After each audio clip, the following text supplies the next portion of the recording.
Yo, what it do, man? It's your boy Legendary the Great, man. Hood life, hood life, hood life, hood life, hood life, hood life. And I'm holding in the road with Mr. Gray Fox and my homie Big Bad Harold. When life switch to sports mode, hold it in the road. When you get so mad you can explode, hold it in the road. Bro, just stay focused on your goal. Don't let them crack the mold. The finish line straight ahead, bro. Hold it in the road. When life switch to sports mode, hold it in the road. What's up, everybody? Welcome back to Holding the Road, Mr. Gray Fox, Big Bad Harold. Today, we had the pleasure of sitting down with the good brother Duke. Yes, sir. What it do, man? Thank y'all for having me. Artist, producer, manager. Is there anything I'm missing, good brother?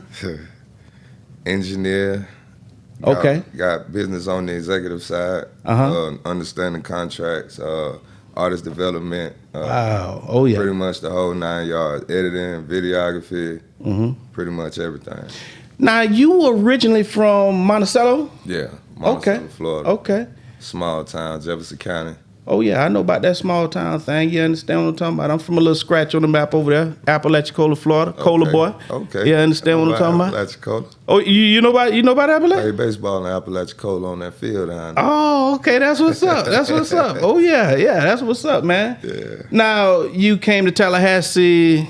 I came to Tallahassee at the age of 17. Okay. Kind of had a rough break. High school, dropped out. Ended up dropping out and leaving Monticello and coming to Tallahassee. Tried to enroll myself in school. I went to Gabi at first. They zoned me for Gabi. They gave me the runaround, so I took myself to Leon. And I ain't even gonna front. Like, honestly, I was young. I was making bad decisions, and the way Leon was set up, I ain't like it. It was just everything was inside. I wasn't used to it. Felt like I was locked in. I was like, man, you know what? I ain't going there. And I ended up ditching school and coming on over here, and that's when everything started. Okay. That's when the music started. That's when the inspiration, the vision, that's when that came to light? Honestly, music always been a part of me. Music was, I was more in love with music during the time when I was in Monticello. It was like, when I left Monticello, I was departing away from music at that point, honestly. You know what I mean? I was venturing out to other stuff, the streets, and getting caught up in the money and stuff like that because I had my dream was kind of shattered. You know what I mean? At one point, by just I wasn't able to put the money into it when I was younger. You know what I mean? And I had older cats that were able. And once they saw the buzz that was created, they took their money and they invested, and they kind of overshadowed me for a minute. So that part of the reason why I'm like, you know what? Let me just book. And I left, and I ended up coming to Tallahassee. The dream was music. Always. Okay, that's what's up. Now, I gotta ask you this question right here, bro. And I'm gonna give you Pac and Biggie. Okay. Top 5 MCs. Top 5 MCs. My first gonna be Big Daddy Kane. Oh, Lord have mercy.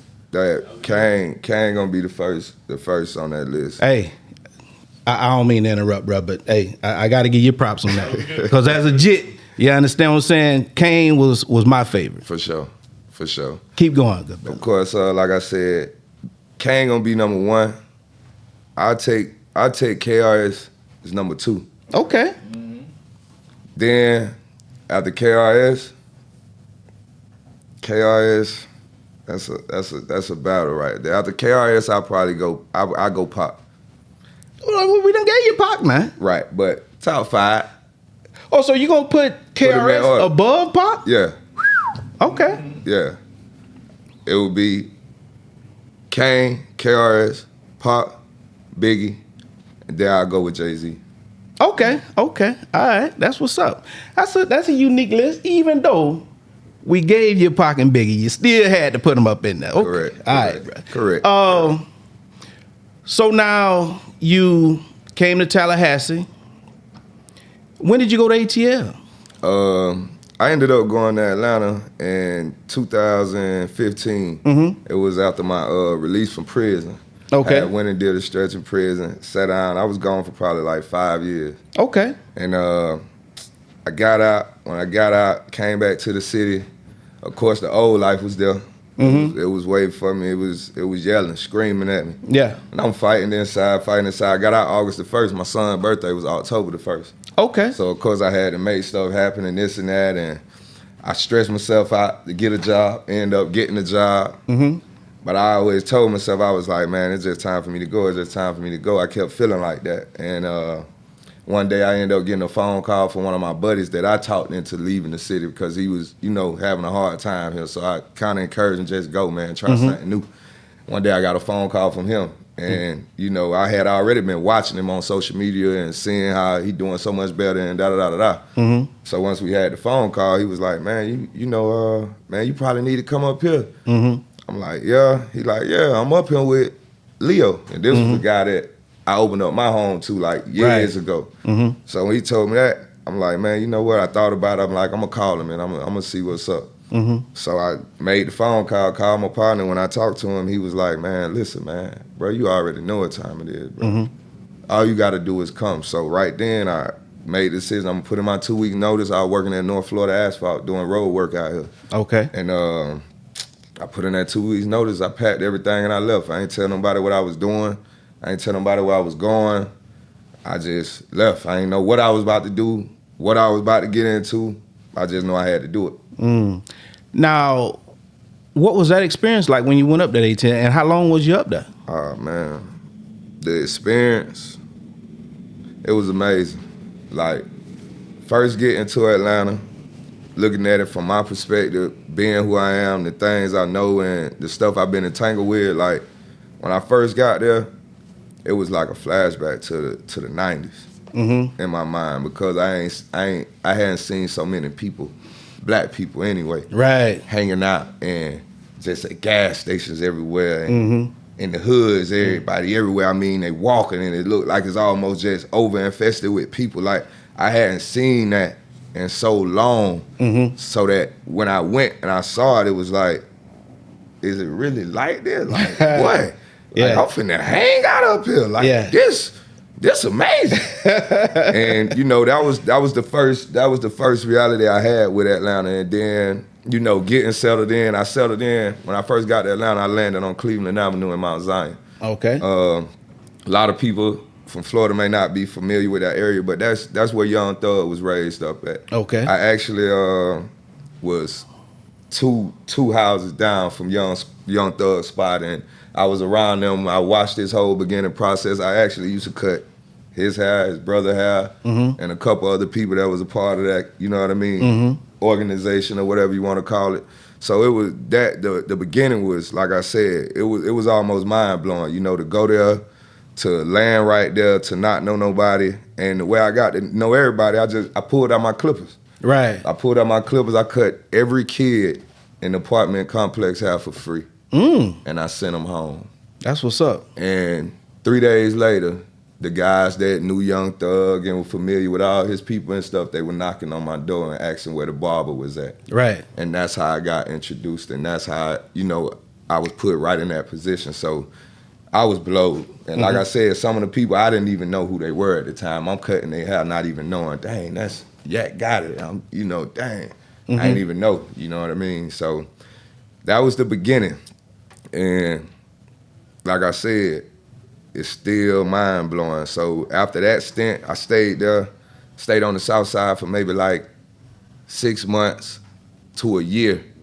And believe it or not, it was crazy because the partners that I went out there with, when I first got there, of course, everything going great, everything going smooth. My partners got 2 jobs, da-da-da-da. But I noticed that people kicking it too.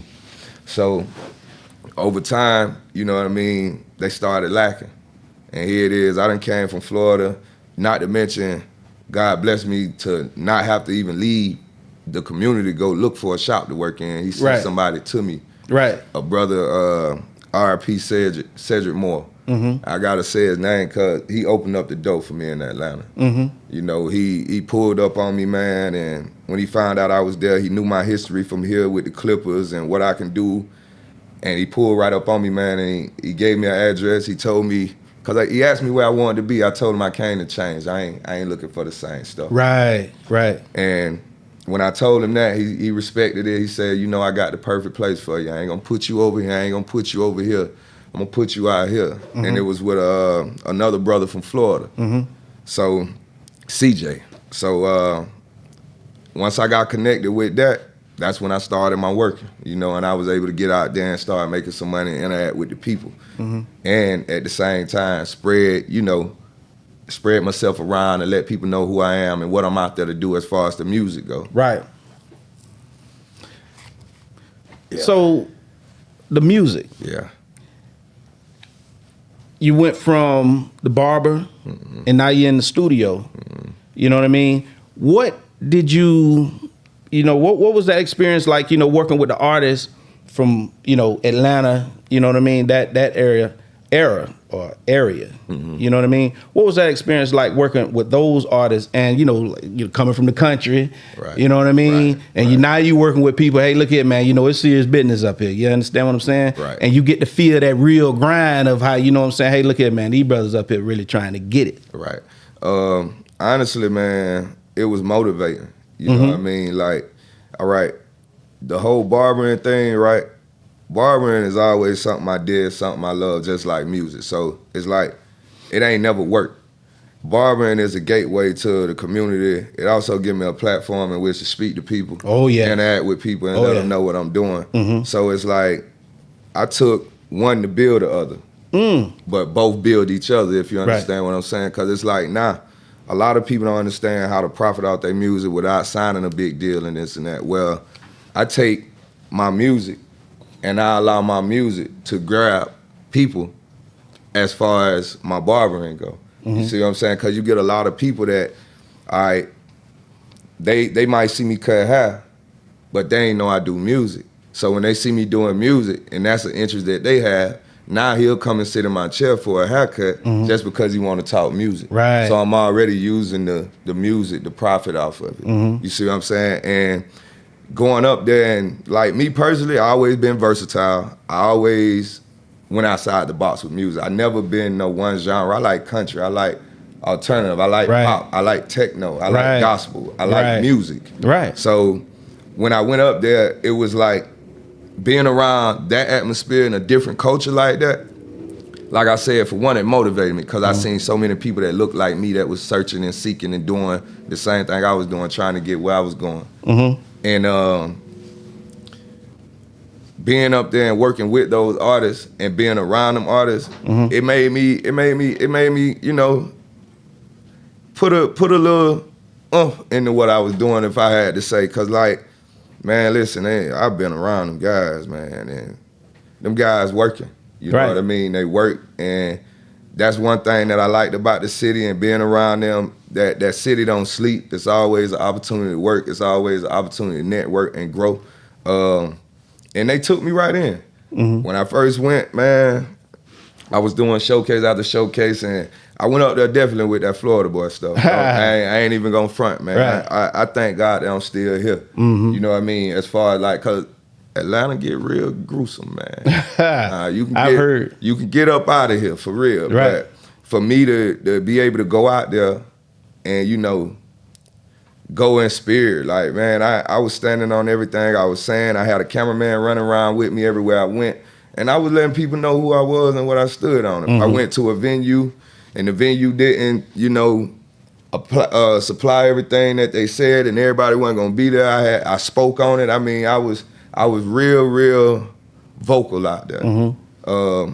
But it was for the right reason. It was with right intent and people accepted it. Like, I got a lot of attention right out the gate by being that way, by being myself, really. You know, I ain't go up there and I ain't change and conform to a certain way. I stayed me, and I ain't try to change what they had going on. I just got in where I fit in, if you understand what I'm saying. That's exactly right. So you left Florida a hustler. You come back a more polished artist, and you gained all these skills from networking, and you acquired more. What motivated you to come back to Tallahassee? Oh, man. That's a question I wasn't even ready for. Nah, for real. Honestly, man, I couldn't even tell you if I wanted to. Oh, yeah? That's truth. Like, I knew I was going up there to do what I was going to do, right? My plan was different. See what I'm saying? My plan was different. If I had it my way, I probably wouldn't be doing this interview right now. You'd still be up there. I would be doing something different probably, yeah. That's what's up. So it's like me coming back to Florida, it was just me moving off energy and more like spirit than anything. Cause like I can't explain to nobody why I decided to pack up and really leave. Okay. I can't even tell myself that. I can say that, you know, when I left, upon me getting back, like I ain't tell no, the same way I left Florida is the same way I left Georgia. Meaning I ain't speak to nobody, I ain't tell nobody nothing. I packed my stuff and I left like a thief in the night.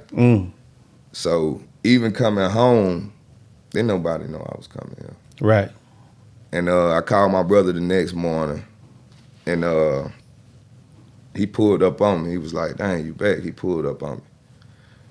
Cause I ain't even go to family. You know what I mean? I went outside of family, even situating myself back here. And he pulled up on me, man, and we was sitting there on the couch and he was like, man, bruh, God answer my prayer. And it was funny cause if you know my brother, anybody know my brother know this joker, he ain't sensitive. He ain't talking like this. So when he said this, it already had my ears itching like, man, what this dude on, man? God answer his prayer. He trying to be funny or something. So when he said that, I was like, oh yeah?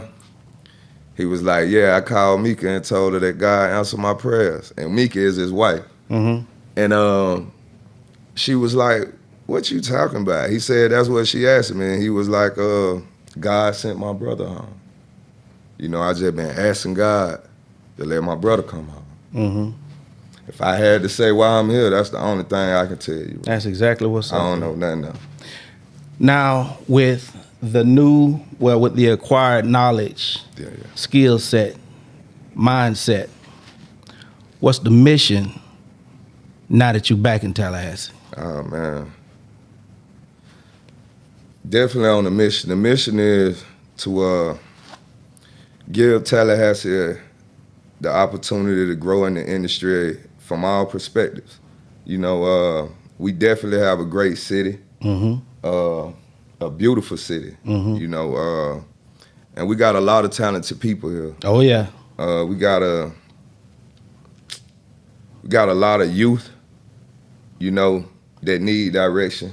And I figure, you know, if we start them young, getting them in, if they're in the entertainment, you know, getting them involved early, start small internship programs to where if they, you know, succeed in school, the kids that's interested, we have companies set up that can dedicate X amount of hours to commit to those kids to ensure that they have the skill set so that going forward they can already be established and equipped with what they need. Also, you know, more than anything, like bringing back community, you know. I remember being in Tallahassee back when the community was everything. You know, 4th Avenue Park, Southside Park, Tom Brown Park, you know what I mean? Just the community. And it really was a community that was kept together by music culture. You know, you had Total Chaos and you had MBZ and you had Nappy Heads and you had the 211 Boys and you had all these people that just kept this city feeling like a party. Like we had a reason to believe, we had a reason to get up and come outside. You know, we kept the cars watched because we was coming through, you know, we going through the park, the barbecue grill smoking, and the kids out. That was the thing. Not the grown folk, you know what I mean? That ain't what I'm, you know, looking at. I'm looking at the kids. I remember being that kid out there while they were doing what they were doing. It was all peaceful. It was all safe, and everybody enjoyed it. Everybody, you know, had the opportunity to come out and not even have to spend no money. Just come out and enjoy yourself, you know what I mean? So just bringing that whole vibe back to the city. Also, trying to link different business owners together to build and bridge gaps, you know what I mean? Because it's one thing to have a business, but it's another thing to grow a business. And the way you grow a business is by connecting with other businesses and staying in the loop, you know what I mean? So that's another perspective that I'm bringing to it. I went around to pretty much every studio that's in the city. I did that my second night back. You know, knocking on the door basically. Hey man, listen, this is who I am. This is what I'm bringing to the table. If you don't know me, I'll give you a rundown and da-da-da-da-da. And, you know, I ended up where I ended up, and that's over there at Trak House Studio. Yeah, I was about to ask you about that. And man. Real. Yeah. PA. Yeah. Cap City, PA, man. Oh, yeah. And, you know, we got history. Me and Rel go back, you know, way back. We shared a lot of conversation like, dang, man, it's crazy. Yeah. And believe it or not, everybody that's a part of the situation, I got some type of history with them. Walking in there, the youth that's a part of the team, man, they motivated. They highly motivated. Of course, I know y'all seen that. Yeah. And I mean, man, just walking in there was everything, because Trak House is a blessed situation, man. Believe it or not, going in there, just seeing the level that they were already on before I came in there and sitting back and just watching them, you know what I mean? It motivated me even more. Oh, yeah. You know, for the whole opportunity and everything, because it's like, dang. Yeah. Now we could just nip this and nip that and da-da-da-da. Nah, this can work. Oh, yeah. You know what I mean? So it's like, you know, that's my whole goal and mission in the city, man, to come back, bring life, bring light, see if we can reestablish our communities, not just even on the sense of getting out there and, you know, holding functions, but actually bringing it together, man. Each one teach one, knocking on doors. Even if we ain't doing them, I'm walk around and say, how y'all doing today? You know what I mean? We just want to make our presence known as people, let people know that we got positive stuff that we trying to do. We ain't just out here trying to make music and tear up the city. And, you know what I mean? It's more to it, man. Yeah. You mentioned Trak House, man. Let me tell you something. I seen it. Me and my dog, you understand? For one, Real PA, good brother. Great Shampoo, brother. You understand what I'm saying? Good brother. You know what I mean? Supporting, motivating, you know what I'm saying? Like you say, some bright direction. You understand what I'm saying? Some good ideas. It's so much talent that's over there that, you know, and like you say, these young brothers, they motivated. Yeah. You understand what I'm talking about? When it comes down to artists, what are you looking for in an artist? You understand what I'm saying? That they help coach it out of them. You understand what I'm saying? What do they have to have in order for you to step in and say, okay, I got you? You understand what I'm saying? For me, I'm gonna be honest. I'm real tough. I'm real tough on artists. I'm real tough on artists because now the standard that the industry has placed on being an artist is so low. You see what I'm saying? So I'm gonna be honest, like, I'm working with a few right now, and I wish they were here and they can answer that question. But nah, man, the first thing I expect is for you to understand what it is to be an artist. And in order to be an artist, that means that you have to be able to transform and adapt to any room, situation, crowd. You have to somewhat be a chameleon. You got to know how to be whatever you got to be in that moment. Dang, oh yes, oh yeah. That's the first thing I'm looking for. And if you lacking that, a lot of times it's hard to create artistry inside of someone that's not an artist. It ain't there. When it's not there. It's nothing to tap. Bingo. It's nothing. If you have nothing there, then it's almost unfixable, unrepairable, but it can be. That's the first thing, though. Artistry. Secondly, your motivation. Are you working? Are you outworking me? That's the thing. And we just talked about the number of hours you just spent in the studio. 46. Man. No sleep. No sleep. 46, no sleep. I took a 6, and I was right back in there for 15. Yeah. Grinding. And you got to be able to work like that. Like one thing about it is, it's a lot of levels to life. me myself, I live in a different realm when it comes to certain things. And one of the things I look at is energy. Okay, yeah. Energy. I'm an energy person. I'm a big energy person. I don't believe that it's, the food that give me the energy. I believe that energy is something absorbed. I believe that this conversation is energy. Me talking to you, we ain't passing words, we passing energy. So when it comes to the work ethic and the long hours, it's the energy that I'm being fed just by sitting there doing what I love to do. It keeps me up. I don't get tired. I feel you. You know what I mean? feel I'm you. not hungry. Right. It's that fasting, if you know what I mean. When you allow yourself to be empty of a whole lot of stuff so you can be full of what you want to be full of. So it's like the long hours, like I'm so used to it. Like when I went to Atlanta not knowing. I went to Atlanta not knowing how to engineer. I went to Atlanta not knowing how to master. I went to Atlanta not knowing a lot. So the whole 10-year stretch I've been in Atlanta, I've been up. Damn. I've been woke. I've been sitting in my studio. I mean, I ain't go to clubs. If it wasn't music or cutting hair to make the money to fund what I needed to do, it was nothing. So it was nothing but up. And then really the up to it came with losing my grandma and my mom and all that stuff. After then, it's just like sleep left me, you know what I mean? So, and that's my motivation. So that artistry, that work ethic, your drive, and then, of course, you got to make music for the industry, man. I understand. Shout out all my street rappers. I love y'all to death. I swear to God, I do. I used to be one. That's all I used to make was street music. But you got to make music for the industry.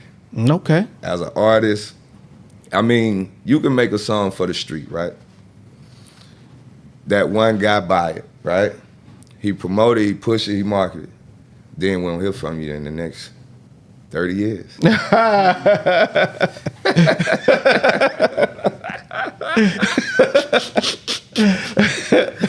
I mean, and I gotta be for real. If that's what you into and that's what you looking for, by all means, I applaud it. I swear I do.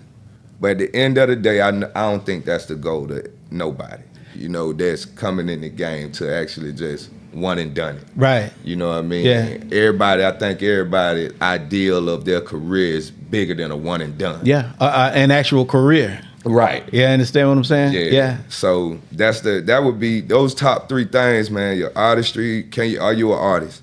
Are you outworking me? And then are you creating industry music, man? Like if you can't do those three, I can't work with you. Yeah, nigga. It been a long motherfucking time coming, nigga. The streets been waiting, nigga. They been telling me, nigga, you going too hard, nigga. You coming too trill, nigga. They say, Led, stop playing with these folk, man. You know what the fuck going, nigga. Drop that shit, show them folk what the fuck going on. Shout it. Streets been telling me, nigga, you need to drop. The streets been telling me, nigga, you know you high. The streets been telling me, nigga, you too trill. The streets been telling me, nigga, you too real. I ain't biting shit, I ain't Tyson. Reciting shit, I ain't writing. I'm cool, but some call me shiesty. I'm striking shit just like bullet loaded, just like a Draco. I know some people in Clayco. I got a partner named Dayo. I been a fool with the yayo. I ain't got a right coming off the top. I was in the trap, you was on the club. Battle rapping since a young nigga. Spit 100 lines like a slow hitch. I was raised up in the gunshine. When we see them crackers holler one time. Fuck a deal, nigga, I'm unsigned. Been killing niggas, no punchline. Streets been telling me, nigga, you need to drop. The streets been telling me, nigga, you know you high. The streets been telling me, nigga, you too trill. The streets been telling me, nigga, you too real. Get on beats and I go retarded.